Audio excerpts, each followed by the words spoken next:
Flamengo e Atlético Goianiense, jogo que colocou o Flamengo novamente na liderança do Campeonato Brasileiro. O Flamengo agora lidera isoladamente o Campeonato Brasileiro, está à frente do Botafogo no saldo de gols, está à frente do Palmeiras em 4 pontos e consegue uma vantagem bem interessante. Você vê como as coisas mudam, né? Depois daqueles tropeços diante de Cuiabá e Fortaleza, né? Jogos em casa, Fortaleza, adversário bem mais difícil, sim, mas foi uma derrota em casa. O Flamengo agora consegue recuperar não só a liderança, como abre até uma vantagem em relação ao Palmeiras, que é o atual campeão brasileiro, atual bicampeão brasileiro e adversário da quarta-feira pela Copa do Brasil. O Flamengo claramente optou por priorizar o jogo de quarta-feira. A escalação foi uma escalação boa, um time forte, bom bastante para vencer o jogo, mas o comportamento dos jogadores e a opção pelo goleiro reserva hoje deixam bem claro que a tendência é que o Tite, que vinha colocando o Matheus Cunha como reserva no Brasileiro, na Libertadores e titular na Copa do Brasil, fez uma inversão pela importância do jogo para o Flamengo contra o Palmeiras.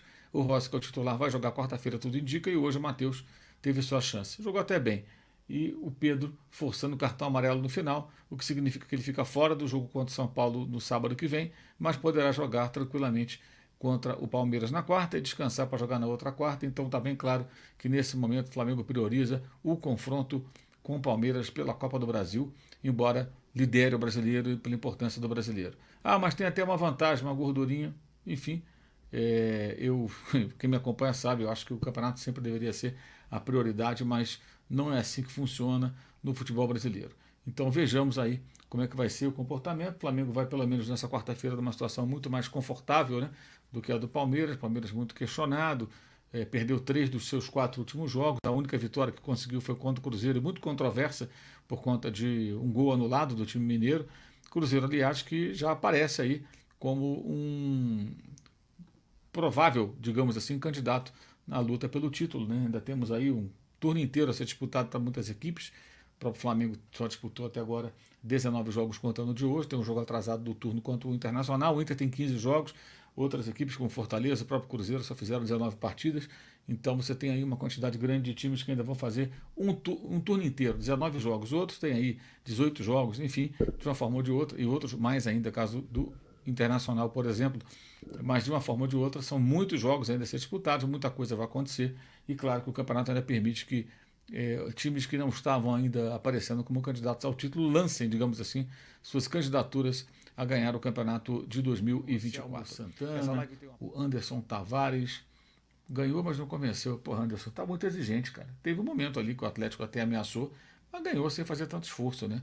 E vocês têm que entender o seguinte: o time está envolvido em 3 competições, vai ter uma maratona, não vai jogar com intensidade de 1000% depois que assegurar o resultado. E poderia fazer o terceiro gol. O Carlinhos perdeu um gol feito.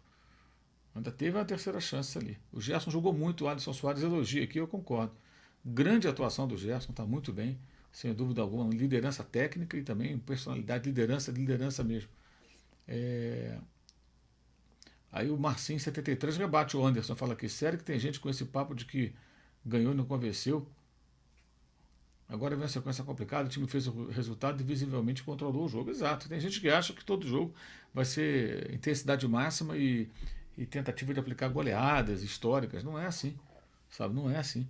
Eu acho que o único porém hoje, o único senão foi o final do primeiro tempo, começo do segundo tempo do Flamengo, quando permitiu que o Atlético Goianiense o ameaçasse. Ali achei preocupante. O JP falando que absurdo os cartões forçados pelo Pedro Luiz Araújo vão desfocar no jogo mais importante do início da sequência, que é contra o São Paulo. Concordo. Acho o fim da picada.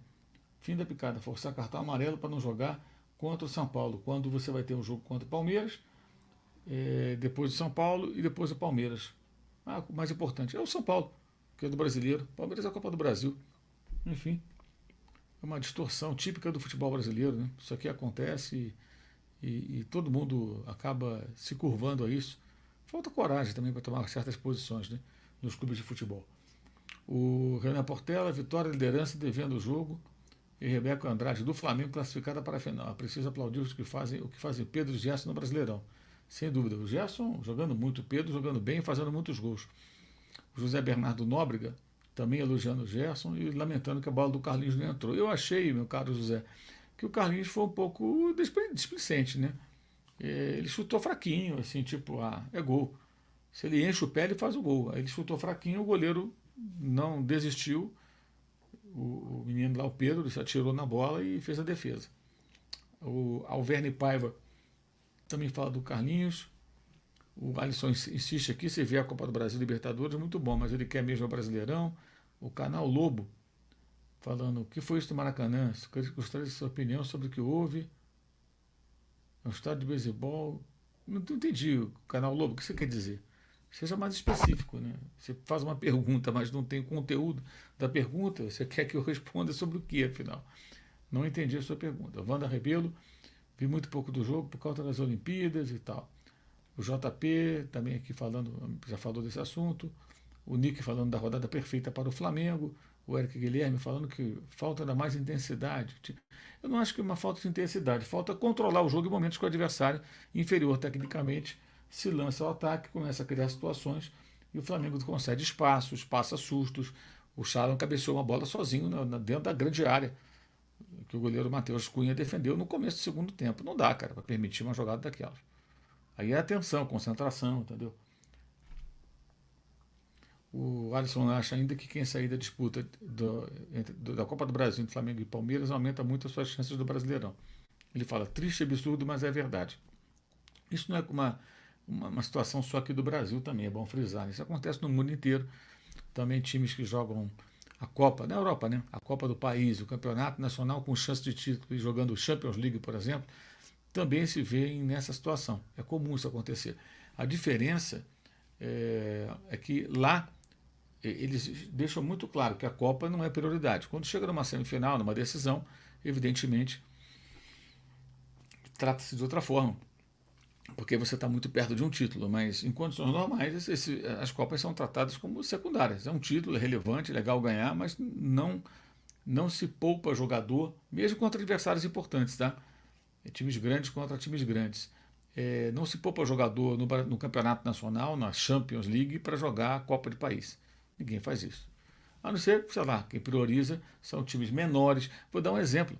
Na Premier League, times que lutam contra o rebaixamento colocam equipes reservas na Copa da Liga ou na Copa da Inglaterra para lutar para permanecer na primeira divisão.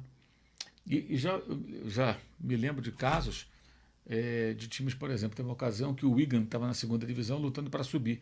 Aí foi jogar contra o Manchester City na Copa da Liga. E simplesmente colocou o time reserva, porque priorizou o campeonato da segunda divisão, porque o objetivo era subir. Então, e fez jogo duro na época. Então, assim, sendo jogo único, cara. Lá é comum isso. Aqui no Brasil, trata-se a Copa como se fosse o mais importante, né? Enfim. Então, o Bruno Oliveira elogiando aqui a consistência e a seriedade do Gerson, mudou completamente sua conduta. Lucas Rodrigues falando onde estão os corneteiros do Tite. E a Verônica Moura falando que falta manter a consistência, né? Ele falando da falta de profissionalismo do Pedro a forçar o cartão contra o São Paulo. Isso não é coisa do Pedro, não. Isso é coisa da comissão técnica e do Pedro.